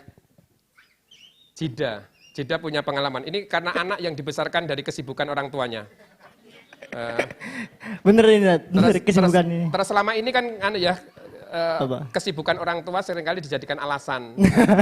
Mergo wong tuane sibuk terus anaknya keleleran gitu. Ya, nah, kamu punya pengalaman apa di situ? Nah, ini menarik ya. Makasih atas waktunya. Sebenarnya menarik ini untuk dibahas itu ya. Sebenarnya kalau dilihat orang tua ya, Umi Abi itu kalau di rumah saya itu mesti di rumah. Mohon maaf. Udah maghrib soalnya. Nah itu tuh mesti apa ya, jetungan. Tahu jetungan nggak Bapak Ibu? Mesti ketemu ki mung ning dalan, ampir-ampiran ngono lho. Jadi misal Umi pulang ngisi ngaji, Abi berangkat. Nah, ini kebalikan kalau enggak di rumah itu udah ini apa namanya mau berangkat acara semua. Jadi kayak wah aku ki kok koyo ning omah ra kanggo iki aku ngene ku piye kan. Apa piye ngono kan, bingung juga iki. Apa aku sing salah ngono kan. Terus saya punya cara unik apa ya untuk komunikasi hal tersebut gitu loh. Komunikasinya gini no. Abi, Umi mesti kesel toh. Wes, nek kesel tak supirane, tak ganteni, tak supirane. Insyaallah aku isih kuat. Ameh tekan ngendi-ngendi insyaallah iso kan. Wes. Nah, akhirnya dari situlah apa ya? Umi Abi itu terbuka, maksudnya terbuka dalam artian di mobil sering cerita. Oh, Abi itu kegiatannya seperti ini. Jadi kayak sampai kegiatan yang blusuk-blusuk delingo gitu kan, delingo atau Imogiri yang wah Masya Allah dalane jangan dibuka. Angel, nggak apa-apa. Nanti nggak apa kan nggak nyebut nama. Kalau nyebut nama saya kampanye dong. Mohon maaf. Nah, jadi setelah itu tuh saya tersadarkan sendiri gitu loh. Mosok bapak ibu ngisi ngaji, anaknya terang ngopong-ngopong ngono kan. Nah, akhirnya saya bilang, Bi, aku ngaji engko sik ya, tapi aku tak kumpulke cah-cahku sik. Tak kumpulke teman-temanku dulu aja yang sekiranya wong tuane kader, tapi yo padha-padha rali kok ngene lho. Padha-padha rali kok. Tapi dan orang tua saya tuh enggak ngejudge kayak yo kudu liko ono mosok ra liko ngono kan. Tapi orang tua saya itu punya apa ya? Membebaskan saya untuk mempunyai apa ya? Memberikan ruang untuk kebebasan lah. Hal-hal seperti itu. Nah, kan yo wis ora apa-apa sing penting dolanmu karo cacahku wae. Yo untuk apa ya? Teman-teman tarbiyah lah curhat gitu. Nah, akhirnya waktu itu kumpul lah teman-teman ya Garuda Keadilan lah, sebut nama lah Garuda Keadilan. Nanti kalau misalnya ibu bapak punya anak nggak apa-apa, nanti ikut Garuda Keadilan. Insya Allah teman-teman nanti garap semua ini. Nah semenanggungan. Nah karena dari GK itu ibu-ibu bapak-bapak, saya menemukan banyak hal gitu, banyak hal, banyak cerita, banyak apa ya anak muda yang sekiranya pengen kembali liko, tapi bacaanku koyo ngene iki lho. Bacaanku ora bener, bacaanku isih ngudut, isih wah ngawur lah gitulah. Yang penting orang narkoba. Enggak narkoba yang penting. Tapi masih ngerokok dan ngerokoknya tuh kenceng ada itu. Nah, tapi kan itu kita membuka lingkungan baru. Ayo ora apa-apa yang penting kumpul-kumpul sik, gawe acara, piye carane ade kumpul. Mbuh ra ketang engko nek ditikoni, kowe liko ora liko. Karena cah saiki padahal yo ora ngono kan. Padahal yo enggak gitu loh. Yang penting ada alasan nek ditekoni, "Weh liko ora liko," nah gitu loh. Nah, enggak apa-apa gitu. Nah, tapi demi waktu, demi masa gitu kan, demi waktu teman-teman tuh kayak sadar, awak dhewe iki meh ngopo to nek ngene-ngene iki terus ki, jajal awak dhewe gawe kelompok likoan, piye carane ngono kan. Ya akhirnya teman-teman yang sekiranya teman-teman Garuda Keadilan yang belum punya liko, ya udah kita bikin liko, kita cariin murabi yang sekiranya ora sepaneng. Iki enggak apa ya? Sip. Ngapunten ya ini blak-blakan, kita santai aja. Ya. Sepaneng gitu. Yang sekiranya ora wah iki ora ngono kuwi ya ngono lho. Ora ngawur. Nah, tapi kita carikan yang sekiranya iso dijak guyon, iso dijak celelekan. Nah, yang penting enggak apa. Yang penting tuh cuman satu Bu, Bapak. Yang penting tuh bisa menilaikan, memberikan patron-patron ketarbiahan kepada orang-orang tersebut. Saya gitu. Nah, itu cerita gitu. Nah, sampai suatu titik abi saya tuh bilang, bener yang tadi dikasih teman-teman gitu. Tadi ada yang orang tuanya ngisi ngaji ini dan sebagainya, ngeluarin saku buat konsumsi dan sebagainya gitu kan. Abi saya tuh bilang, wong likok ki le. Wong likok ki wong sing sekiranya paling ikhlas. Lah tenan lho, paling ikhlas sing ngetokke duit yo. Ngetokke tapi yo ora brutu apa ya, tidak ganjil gitu loh. Nah, akhirnya saya tersadar dan ketemulah Mas Jono, Mas Billy gitu kan, Mas Billy yang dulu apa ya bahasanya apa ya? Billy di belakang, Billy di belakang. Oh, belakang. di Billy di belakang. Oh, enggak apa. Nah, Mas Billy mana itu? Mas Billy saya mana? Wah, ya. Nah, itu ada Mas Billy itu. Nah, Mas Billy yang kayak curhat tentang kehidupannya dan saya, oh iya, kok aku brutal ini tapi kok iso balik gitu dan sebagainya. Itu bisa balik di situ. Itu cerita saya. Baik. Biar nyambung ya tentang balik. Biar nyambung tentang balik. Karena Diva pernah. Langsung saya. Masalahnya waktu nentek, wis munggah orang ngomong kan eman-eman. Siap. Nama saya Dia Khalifa. Ya. Oke, jadi tadi kan sudah di intro dulu. Oh, sebenarnya saya mau disclaimer dulu ke Bapak Ibu sekalian. Di sini kalau ada yang kenal orang tua saya jangan diceritakan ya.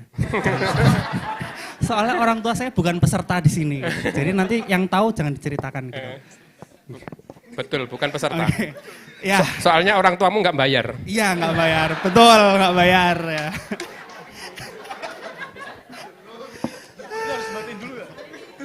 Enggak apa-apa. Ya, jadi memang tadi ya, tapi ceritanya saya tuh nggak seperti Jida.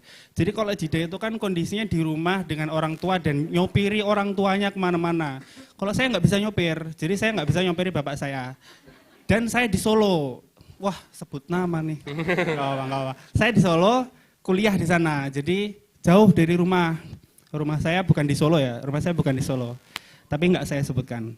Ya, saya intinya jauh dari rumah gitulah. Jadi kan saya nggak kayak Mas Jida yang setiap hari ketemu orang tuanya papasan ya. Mas Jida kan lihat orang tuanya papasan gitu, papasan di depan pintu rumah. Ibunya masuk, bapaknya keluar lah. Saya nggak bahkan nggak gitu. papasan ya? Iya, bahkan saya nggak lihat. Jadi beda, posisinya beda saya dengan Mas Jida itu. Tapi saya itu kemudian jalanlah di sana, sampai nggak tahu, saya nggak ingat semester berapa, masih sama teman-teman saya solid banget. Jadi angkatan saya itu alhamdulillah solid banget. Wah, luar biasa sekali solidnya. Wah, luar biasa sekali. Termasuk ini temanmu? Ya betul, ini teman saya. Jadi kita seangkatan dan solid banget di angkatan itu. Dan ketika itu semester berapa saya lupa, terus ada rolling. Biasanya teman-teman saya sekumpul semua full squad di rolling dengan kelompok yang berbeda. Kita dipecah dan digabung sama angkatan atas. Lah, pekan pertama saya masuk, jeleng, cuman bertiga. Luar biasa, kok cuman bertiga ini. Lah, teman saya itu kebetulan nggak terlalu dekat sama saya. Jadi yang teman seangkatan sama saya yang gabung tuh nggak terlalu dekat gitu. Bukan teman yang rame teriak-teriak bareng gitu lah, tapi teman kenal gitu. Nah, angkatan atas nggak datang-datang, terus sama murabi saya tuh bilang, ini harusnya ada angkatan atas tapi dihubungi nggak pada konfirmasi. Lah, down banget itu saya. Wah, udah koncone ora asoy, murabine diam sekali. Terus malah bilang kalau yang atas-atas itu pada pergi gitu lah. Di situ saya kayak, walah, opo rasa sekalian gitu. Oh bisa ya ternyata pergi lu. Iya, itu tuh bisa nih ternyata pergi nih. Aku bisa nih pergi nih. Jalan 2 pekan, 3 pekan, udah kayak mungkin pekan keempat gitu, saya udah kayak udahlah nggak usah berangkat gitu. Udah nggak berangkat itu. Selama sekali saya nggak inget, saya bahkan nggak tahu itu udah rolling berapa kali. Mungkin nanti Mas Hilmi yang lebih tahu ya udah rolling berapa kali. Tapi baru satu kali. Jadi setelah saya pergi baru di rolling 1 kali dan itu kelompoknya gabung lagi sama satu angkatan gitu. Nah, udah agak lama, saya nggak ingat sebenarnya berapa lama saya berhenti itu, tapi saya berhenti itu dan nggak kontakan juga sama teman-teman gitu, nggak kontakan lagi sama teman-teman. Dan itu mungkin sekitar ada 1 semester mungkin ada itu. Sampai akhirnya saya tuh merefleksikan kenapa tuh saya tuh pergi dan nggak mau kembali lagi. Maksudnya kayak bukan nggak mau kembali lagi. Kenapa tuh kok sampai aku tuh berhenti dan kayak udah nggak ikut gitu. Lah ketika saya tarik balik, saya tuh membuat dunia di kepala sendiri. Jadi dunia di mana saya tuh merasa harus sempurna gitu. Karena semenjak lulus SMA, saya merasa dituntut oleh guru gitu. Yang pertama itu. Satu guru. Satu guru. Okay. Kemudian di lingkungan saya merasa harus sempurna karena saya punya orang tua gitu. Oh. Nah mungkin yang kenal sama orang tua saya tahu. Terbebani orang tua. Tapi kalau yang nggak kenal, nggak usah tanya sebelahnya ya, tolong nggak usah tanya sebelahnya. Jadi saya merasa punya beban-beban seperti itu gitu. Jadi dari guru, kemudian dari lingkungan, saya membangun dunia saya di mana, aku tuh harus bener banget nih hidupnya, harus lurus banget nih hidupnya. Jadi nggak boleh neka-neko, nggak boleh ngapa-ngapain, apa-apa manut aja sama orang tua, nanti pasti ada jalannya. Saya selalu kayak gitu, sampai pokoknya dunia pikiran saya tuh saya penuhin sama harus sempurna dan ekspektasi seperti itu. Sama makanya ketika saya tahu yang kata Mas Gosi tadi, loh bisa kabur ini, nah, saya kabur di situ. Nah begitu, jadi ketika saya membangun dunia saya penuh ekspektasi itu, saya jadi merasa kayak, emang harus kayak gini ya, emang aku tuh milih ya hidup kayak gini tuh. Kayak emang aku tuh pernah ada pilihan dari aku lahir dari janin tuh harus kayak gini. Kan dari janin saya liko ya tadi ya kalau cerita ya. Jadi emang bener ya dari janin itu aku harus menjalani hidup yang seperti ini gitu. Nah ketika aku berhenti dan menjalani kehidupan tanpa liko, menjalani kehidupan tanpa liko, betapa sengsaranya ya. Pokoknya bener-bener ketika itu udah jalan sekitar lama gitu dan saya mulai merefleksikan kayak apa sih terus kalau aku kayak gini tuh ngapain sih kayak jadi moto saya dari SMA, moto hidup saya dari SMA itu hidup bermanfaat untuk orang lain. Nah ketika saya udah nggak liko itu, saya nggak menemukan moto hidup saya itu nggak menemukan dimanapun. Terus saya ngerasa kayak hampa. Terus buat apa lah ya? Terus buat apa kayak gini tuh buat apa? Untuk apa saya kayak gini tuh?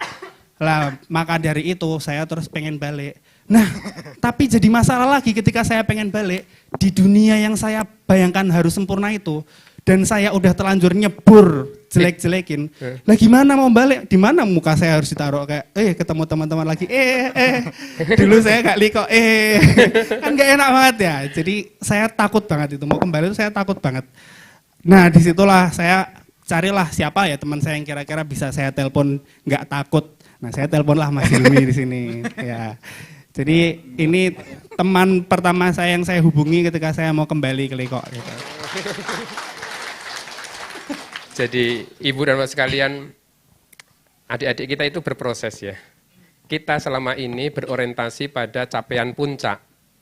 Jadi kita berorientasi pada capaian puncak. Bangga banget nih anak-anak IDW liko terus munggah, terus macam-macam. Tapi kita kadang-kala menuntut pada teman-teman kita, adik-adik kita, yang semestinya yang kita lihat ada proses pertumbuhannya.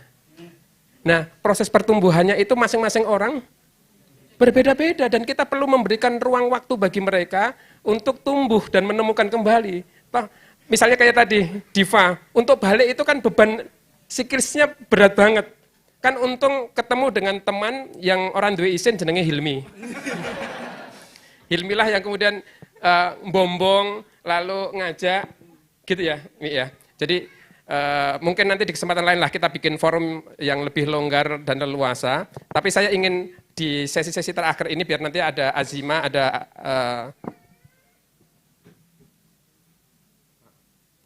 ada di Asmina dan beberapa yang lain nanti kita lihat. Tapi satu hal ibu dan bapak sekalian, liko-liko kita itu betul-betul nggak sempurna. Forum-forum itu nggak sempurna. Seluruh masukan dari responden itu, seluruh masukan itu tidak tertuju kepada orang tua. Sekali lagi tidak tertuju pada orang tua. Tertujunya pada dua hal. Satu pada murobi. Jadi kalau saya boleh petakan, satu pada murobi, yang kedua pada program pelaksanaannya. Kalau bisa program-program teman-teman bisa tayangkan yang di akhir-akhir biar kita lebih cepat gitu. Satu pada program, yang kedua pada murobi. Murobi yang care, murobi yang perhatian, yang tidak suka menjudge, Yang kayak tadi murabinya Diva itu kan murabi yang krik-krik. Jadi murabi krik-krik gitu. Neng Rabin sebut nama gitu. Nah itu menciptakan suasana yang tidak terlalu cukup nyaman. Lalu yang berikutnya dari sisi program, mereka menghendaki program-program yang tidak monoton, yang lebih variatif, munggah gunung, rekreasi bareng dan seterusnya gitu. Baik, kita akan soroti satu nggih tentang murabi, peran sebagai murabi. Asmina kita minta untuk cerita karena dia punya pengalaman terkait dengan itu. Nanti kita tambahkan Wafa sebelum nanti kita pending untuk sholat. Gitu nggih. Asmina. Maaf ya. Iya, ya Ustaz. Yuk. Ya, bismillah. Kalau dari aku sendiri ya, sebenarnya aku juga anak IT ya dari SD, kemudian SMP, SMA, sehingga Liko itu kayak ya udah kewajiban gitu, bukan kebutuhan. Nah, aku ngerasa Liko jadi kebutuhan itu pas udah di kampus. Awalnya tuh kan kalau anak pesantren, kemudian saya 6 tahun malah gitu. Pesantren 6 tahun, aku tuh ngerasa kalau misalkan aku bosen nih sama lingkungan ini gitu. Kayak pengen bebas lah di luar gitu. Pas di kampus tuh pengennya bebas gitu. Tapi kan kita nggak bisa ini ya, semuanya itu ada batasannya gitu. Nah, di sini tuh sebenarnya aku awalnya kan kalau misalkan dari pesantren itu jenjangnya tuh biasanya udah lebih tinggi dari teman-teman yang di kampus kan. Akhirnya aku ditransfer dari pesantren kemudian ke kampus, itu aku teman-teman likoannya tuh udah pada kakak-kakak tingkat semua gitu, bahkan ada yang alumni gitu. Kemudian dari situ aku ngerasa oh ya udahlah ikut liko karena aku harus nurut nih sama kakak-kakak gitu. Biar kelihatan anak baik aja gitu ya. Kemudian habis itu dari situ akhirnya ya udah ngerasa terpaksa. Kan kalau kata pepatah itu dipaksa terpaksa terbiasa gitu ya. Kemudian dari situ akhirnya aku jadi rajin liko. Kemudian nah di sini peran murabi aku itu kalau orang tua aku kan nggak maksa ya, maksudnya ya udah seberjalannya aja gitu, bagaimana murabinya menjalankan likonya gitu. Nah, kalau murabi aku nih kayak menjudge aku sebagai anak kader gitu. Anak kader kan, wah pasti udah totalitas lah kalau masalah dakwah gitu. Padahal sebenarnya enggak gitu ya. Di sisi lain aku agak sebenarnya tuh terbebani gitu untuk jadi anak kader gitu ya, karena itu titel itu. Nah, tapi dari situ karena murabi aku ngomong, oh Asmi mah bisa gitu. Akhirnya itu yang menjadi pikiran aku kalau misalkan aku lagi melakukan sesuatu. Kayak aku kan di kampus kan aktivis ya. Jadi untuk melakukan segala sesuatu tuh ya udah berbekal dari pemikiran murabi aku yang selalu menyampaikan, oh Asmi bisa nih, nggak usah diajarin, tapi langsung bisa gitu. Ya udah dari situ aku ngerasa, oh iya aku bisa gitu loh. Akhirnya semakin kesini, semakin yang dulunya ogah-ogahan gitu ya ikut liko, akhirnya ngerasa liko itu ya jadi kebutuhan gitu. Karena sebagai penguat di lingkungan kampus yang seperti itu gitu. Oke, baik Asmina, terima kasih. Ibu dan Bapak sekalian, kalau Asmina teman-teman merasa terbebani sebagai anak kader, kita kan nggak terbebani Pak Sol, karena kita bukan anak kader gitu. Ibu dan Bapak bisa baca buku ini ya. Salah satu Syekh Abdurrahman Ad-Dahi menyebutkan anak kader itu, kata beliau, itu punya beban ganda.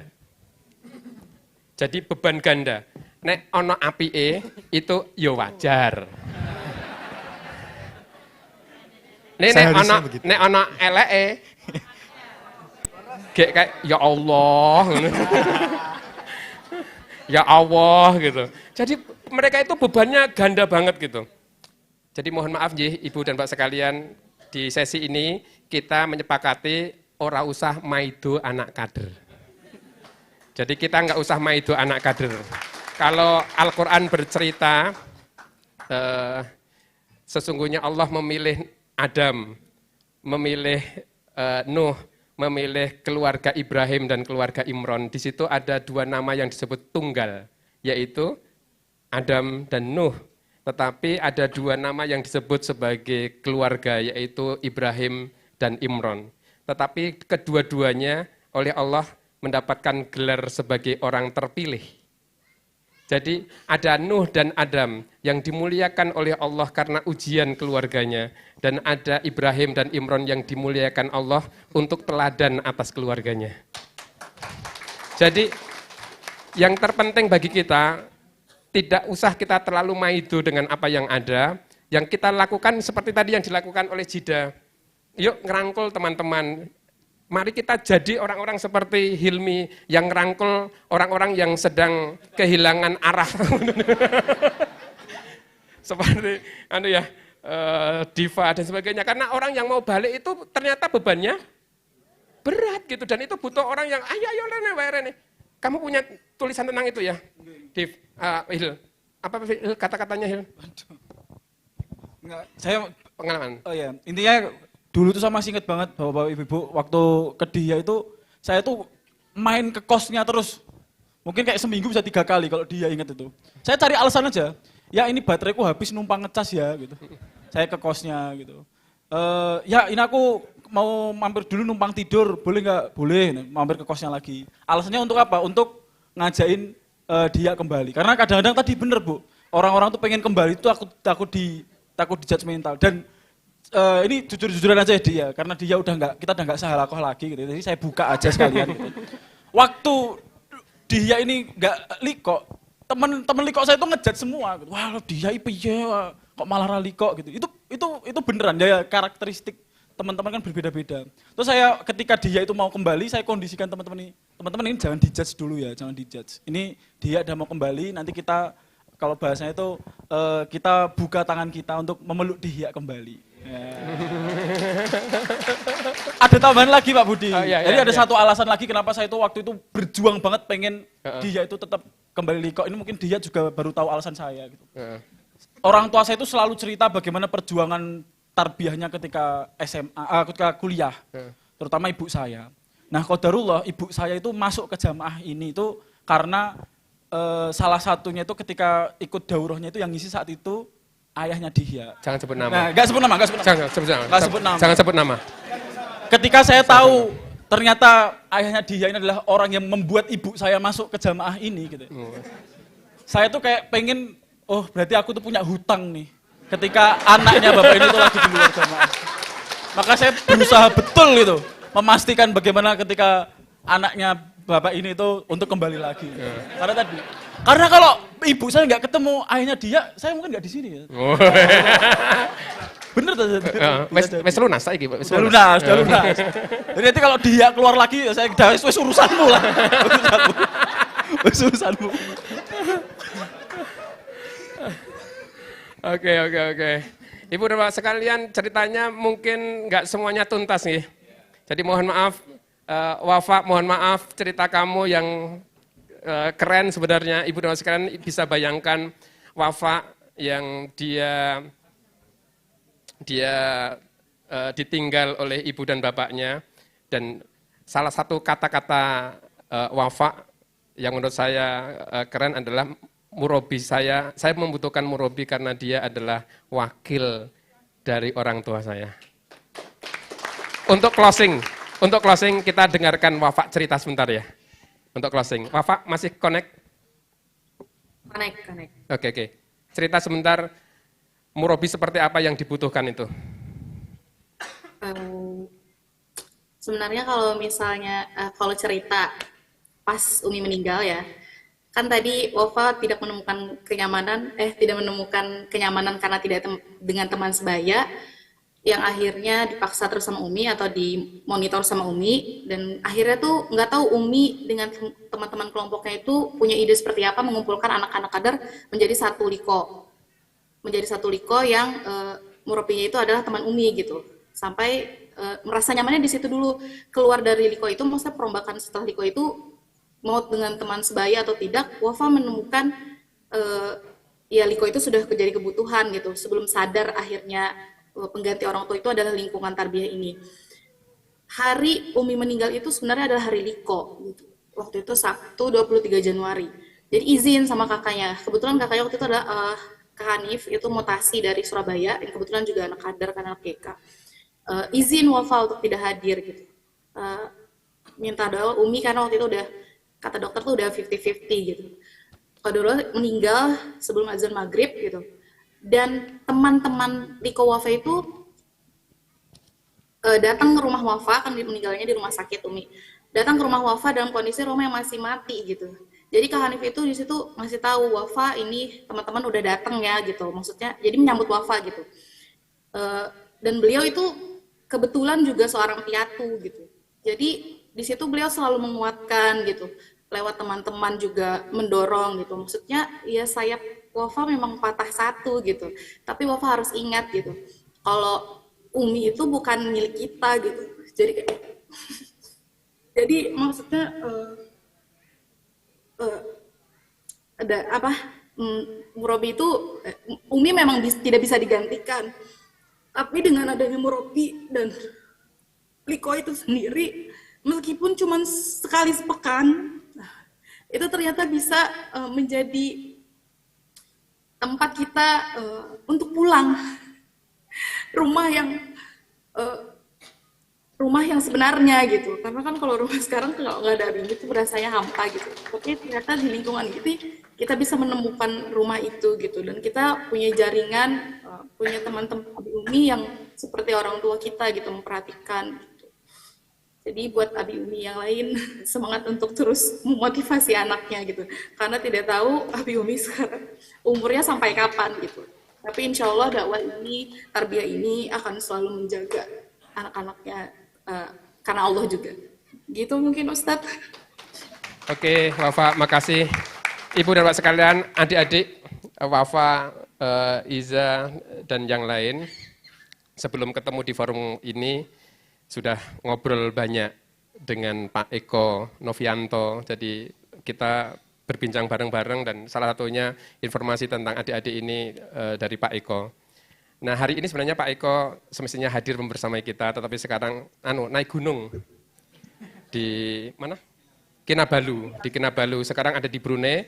Nah kita minta untuk closing statement dari Pak Eko di Brunei.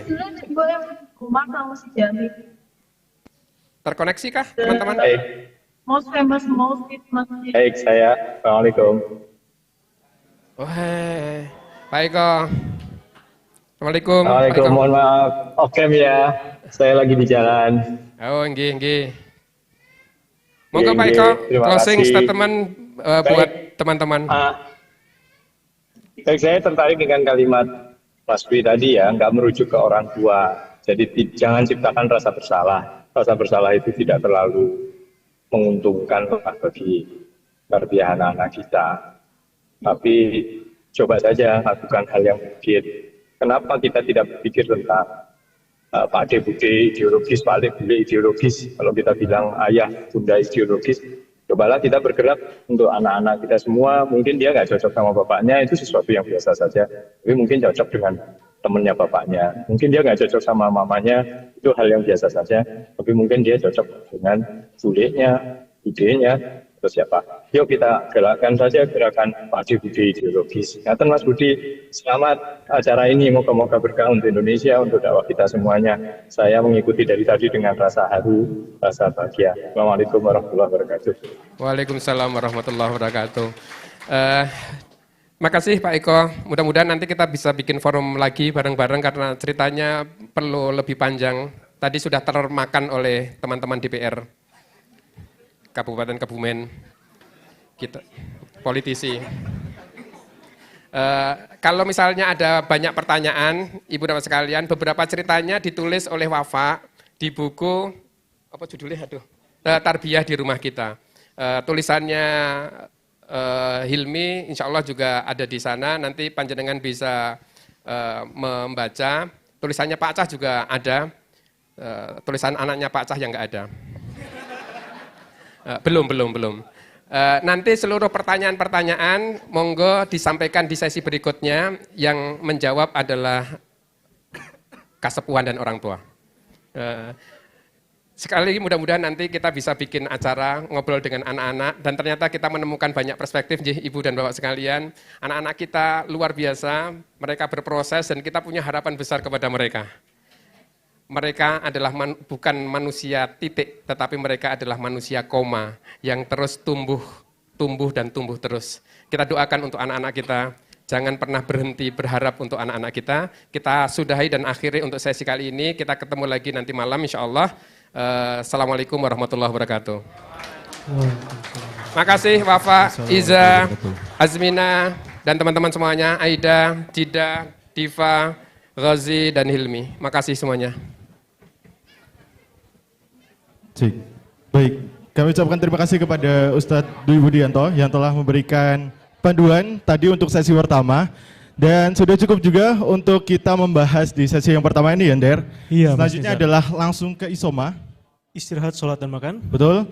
Untuk ibu-ibu nanti silakan untuk bisa mengambil makan terlebih dahulu. Dan untuk bapak-bapak, sholatnya nanti diarahkan menuju ke musola kelurahan. Nanti akan ditunggu oleh Pak Huda di depan. Kemudian yang ibu-ibu apabila sudah selesai makan nanti bisa sholat di ruangan Lakesworo atau di musola. Nanti juga dipandu oleh panitia. Kita pending terlebih dahulu. Kami persilakan untuk bisa lanjut Isoma. Kita kembali lagi setelah Mbak Daisha. Setelah Mbak Daisha, ya.